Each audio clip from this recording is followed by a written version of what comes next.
is the soft tissue neck exam. And for that exam, we perform the AP and lateral soft tissue neck. It's also known as the upper airway exam. So for our AP, I will go through the introduction again. I want you to stand with your back against this board. Move toward me a little bit. Okay. Stand with your feet shoulder width apart. For the AP soft tissue neck, my SID, source to image receptor distance, is now 40 inches. I'm locked in at 40, and I'm locked in detent transversely. For the AP soft tissue neck, when I'm positioning my patient, the position of the head is critical.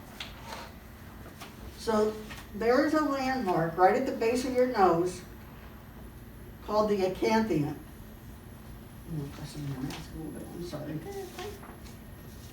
So I find her acanthion, and I look and find that hole in the side of her head, the external auditory meatus, EAM, and I draw an imaginary line from her acanthion to her EAM. That line should be straight across. Raise your head a little bit. That line should be perpendicular to the image receptor. Another way to think of that is that that line is parallel to the floor. Now, I'll explain why that's important. So the acanthion? The acanthion. Okay. That's that. Yeah, ACANTHION. So this positioning line is called the AML, acanthomeatal line. So this line, drawn from right under the nose to the EAM, that should be perpendicular to the image receptor.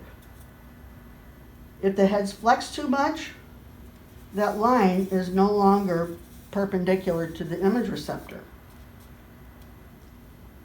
If the head is extended too much, that line is no longer perpendicular to the image receptor or parallel to the floor. For me, that's an easier way to think of it.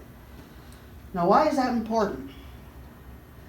Because what we're wanting to demonstrate on the AP upper airway is the upper airway, like that superior portion of the trachea. If the head is flexed too much, well, the mandible is going to be obscuring the upper airway. If the head is extended too much, then the base of the skull will obscure the airway. If we've got this AML, this positioning line, straight across, in other words, we have the patient's head positioned correctly, nothing will be obscuring the upper trachea, and that will be visualized. So that is important on the AP.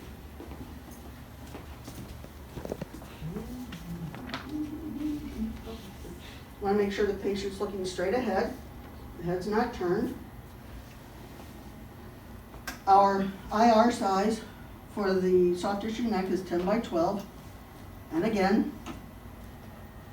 typically, ideally, you would go to the control panel and select the 10 by 12 portrait image.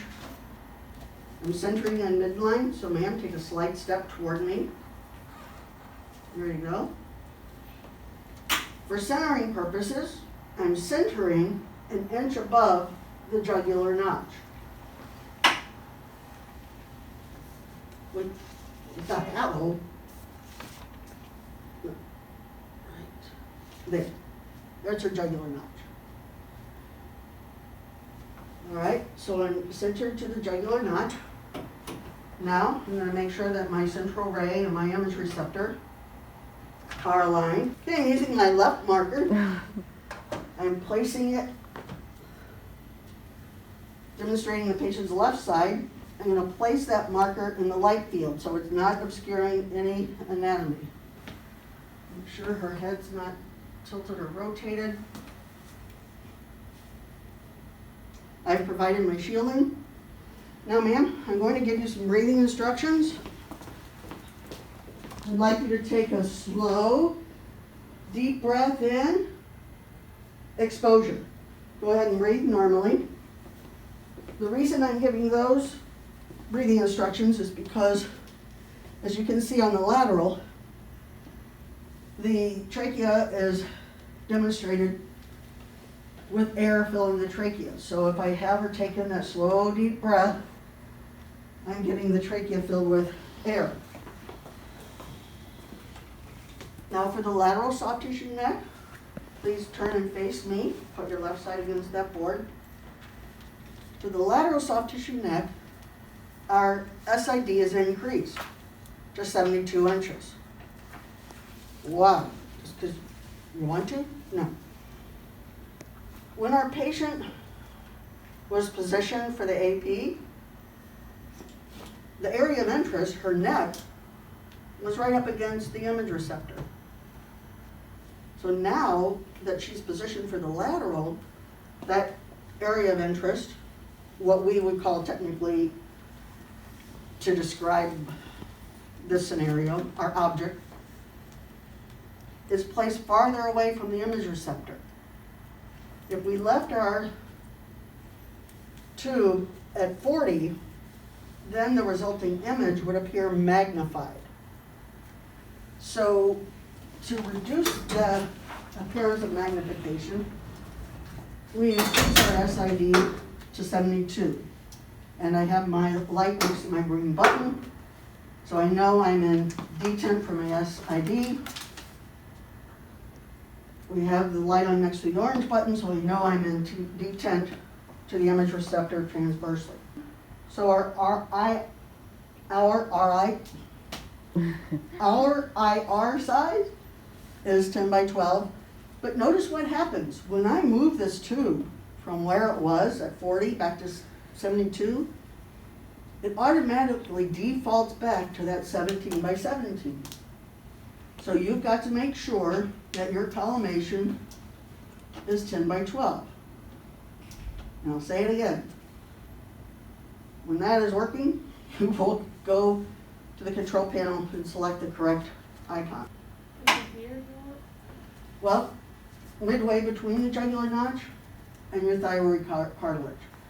So I'm visualizing. So for some people, kind of like who might have a shorter neck, when you move from AP to lateral, you may not move your centering. 1 inch above the jugular notch where you centered for your AP may very well be on that person midway between the jugular notch and the thyroid cartilage. Just depends. We want to make sure that we include all the soft tissue of the neck. So we're centering a little anterior to the mid-coronal plane. Look how much, I've got to make sure I align my central ray and my image receptor, always, always. Now notice how we have a lot of light, a lot of light in front of Tawana. So I'm going to collimate just a smidge. You wouldn't necessarily need to collimate on most people, but we want to make sure we're centering a little anterior of that mid-coronal plane. I'm using my left marker because it's her left side that's closest to the image receptor. I'm making sure that that marker is placed in the light field so that I know it's not obscuring any soft tissue. I also want to make sure that I position my patient so that I minimize the chance that her shoulders would obscure the airway. So ma'am, I want you to place your arms behind your back and clasp your arms, your hands. Good. Those shoulders back a little. Okay. Make sure she's lateral.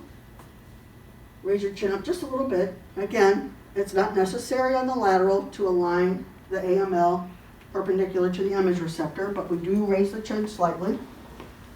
I'm going to give you the breathing instructions. Take in a slow, deep breath. Exposure. Breathe normally.